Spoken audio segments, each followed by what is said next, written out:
Баршаңызға сәлем, менің арнама қош келдіңіздер. Бүгін сіздермен ірімшіктен жасалатын печенье дайындаймыз. Ол үшін жұмыртқа мен қантты жақсылап тұрып араластырып аламыз.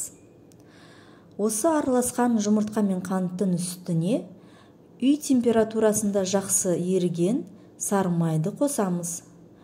Оның үстіне ірімшігімізді қосып, барлығын жақсылап араластырып аламыз.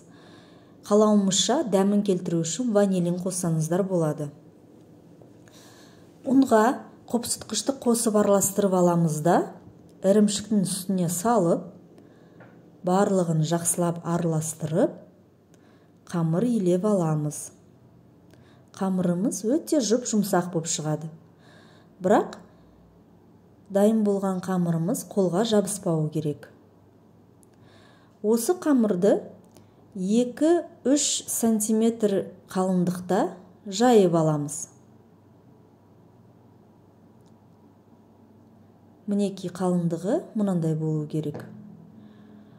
Осы жайылған қамырды дөңгелектеп кесіп аламыз. Ол үшін стакан немесе арнайы формочкаларды пайдалансаңыздар болады. 3 дөңгелекті бір-біріне жапсырып, оларды жақсылап тұрып, тығыз етіп орап аламыз. Дайын болған ораманы ортасынан бөліп, әр бөлігін жақсылап түзетіп, раушан гүліне ұқсатып жасап аламыз. Осы печеньеларды пергамент төселген форманың үстіне қойып,